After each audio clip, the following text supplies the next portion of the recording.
বিসমিল্লাহির রহমানির রহিম। আসসালামু আলাইকুম। সবুজের ছোঁয়া থেকে সবাইকে স্বাগত জানাচ্ছি। আপনারা কেমন আছেন? আশা করি ভালো আছেন। আমি আল্লাহর রহমতে ভালো আছি। তো আজকে আমি আপনাদেরকে দেখাবো আমার শাপলা গাছ এবং তার পরিচর্যা এবং তার খাবার। শাপলা গাছে কি খাবার দিতে হয়, কিভাবে শাপলা গাছ লাগাতে হয় এবং শাপলা গাছের পরিচর্যা কিভাবে করতে হয়, সেই বিস্তারিত আজকে আমি আপনাদের সামনে তুলে ধরবো। আশা করি আপনারাও উপকৃত হবেন এবং আমার ভিডিওটা মনোযোগ সহকারে দেখবেন।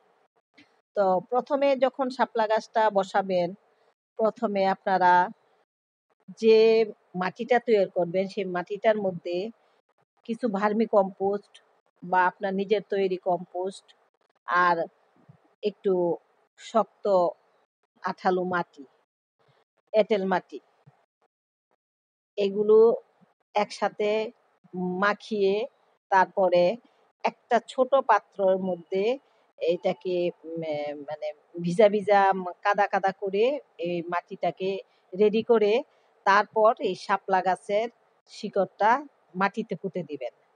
দেওয়ার পর আবার একটু মাটি দিয়ে দিবেন, তখন ওই জায়গাটা একটু শক্ত হবে, মাটিটা পানিতে সরে যাবে না। তারপর এই বাটিটা আপনারা একটা বড় বলের মাঝখানে বসিয়ে দিবেন। দেওয়ার পর ৪ পাশ দিয়ে পানি দিয়ে দিবেন, তাহলে মাটিটা সরবে না, আস্তে আস্তে গাছটাও বসে যাবে আর পানিটাও পেয়ে যাবে। এটা গেল লাগানোর সিস্টেম।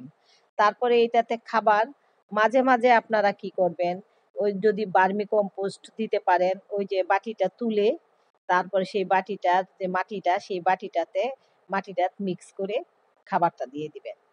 তাছাড়াও আরেকটা খাবার দেওয়া যায়, ডিএপি। এটাকে একটা সুতি কাপড়ে মুড়িয়ে তারপর সেই যে বাটিটায় আমরা শাপলা গাছটা বসিয়েছি সেই মাটিটার ভিতরে পুঁতে দিবেন, তাহলে ওরা খাবারটা পেয়ে যাবে। আর তৃতীয়ত হলো, এটাতে ফুল পেতে গেলে কিন্তু আপনাকে মিনিমাম ৬ ঘন্টা রোদে থাকার মতো একটা জায়গা আপনাকে তৈরি করে রেডি করতে হবে। একেবারে ছায়াযুক্ত জায়গায় হলে হবে না, মানে রোদ পায় এমন একটা, খুব বেশি রোদ না, মানে মোটামুটি হাফ বেলা রোদ পায় সেটা হলেও চলবে। তাই এই ধরনের জায়গায় যদি আমরা শাপলা গাছ বসিয়ে দেই তাহলে কিন্তু ফুল আসবে, আর ছায়াযুক্ত স্থানে হলে ফুল আসবে না। আর তৃতীয়ত, এই যে আমরা পানিতে শাপলা গাছ বসালাম সেই জন্য কিন্তু আমাদের সেই পানিটার মধ্যে ডেঙ্গু মশার উপদ্রব হতে পারে। সেই জন্য আমরা কি করব, গাপ্পি জাতীয় মাছ, যে ধরনের মাছ অ্যাকোরিয়ামে যে মাছগুলো থাকে ছোট ছোট, সেই মাছগুলো আমরা এখানে দিয়ে দিব এই বলগুলোর মধ্যে, তাহলে আর কিন্তু আর আমাদের ডেঙ্গুর কোনো সম্ভাবনা থাকবে না, ইনশাল্লাহ নিরাপদ থাকবো। আর চতুর্থত হলো যে আমার কিন্তু ২টা গাপ্পি মাছ ছেড়েছিলাম, এখন অনেক গাপ্পি মাছ হয়েছে, যার কারণে এবং শাপলা গাছও কিন্তু আমার অনেক শিকড় থেকে অনেকগুলো শাপলা গাছ তৈরি হয়ে গেছে, একটা জায়গায় খুব বেশি হয়ে গেছে।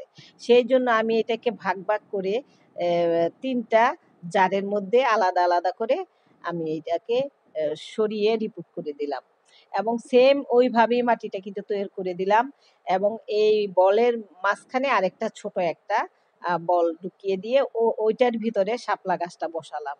তাহলে হবে কি, এই যে পানিটা আমাদের ১ সপ্তাহ ১৫ দিন পর পর চেঞ্জ করতে হবে, যখন ময়লা হবে তখনই চেঞ্জ করতে হবে। চেঞ্জ করার সময় বাটিটাকে তুলে বলটাকে পরিষ্কার করে নতুন পরিষ্কার পানি দিয়ে আবার ঢেলে দিতে পারবো। তাহলে হবে কি, সবসময় পানি না বদলালেও কিন্তু গাছে ফুল আসবে না। তো আমার ভিডিওগুলো যদি ভালো লেগে থাকে অবশ্যই লাইক, শেয়ার, কমেন্টস করতে ভুলবেন না। আমাকে সাবস্ক্রাইব করে আমার পাশে থাকবেন, বেল বাটনটা বাজিয়ে দিবেন। তাহলে আজকে এই পর্যন্তই, ভালো থাকবেন। এবং আপনারা যারা ছাদ বাগানে এখনো শাপলা গাছ বসান নাই, আপনারা অবশ্যই বসাবেন এবং এই পরিচর্যা করবেন, তাহলেই কিন্তু হবে। আর তেমন কিছু পরিচর্যা কিন্তু শাপলা গাছের আর তেমন করতে হয় না যতটুকু। আর সবসময় পানিটাকে পরিষ্কার পরিচ্ছন্ন রাখবেন, শ্যাওলাগুলো পরিষ্কার করে দিবেন, ময়লা আবর্জনা, হলুদ পাতা এগুলো কেটে দিবেন, ফেলে দিবেন। এইগুলি ভাবে পানিটা স্বচ্ছতা এবং পরিষ্কার পরিচ্ছন্ন রাখলে অবশ্যই ফুল আসবে এবং গাছও ভালো থাকবে। তাহলে আজকে এই পর্যন্তই, সবাইকে শুভেচ্ছা জানিয়ে আজকে এই পর্যন্তই। আল্লাহ হাফেজ।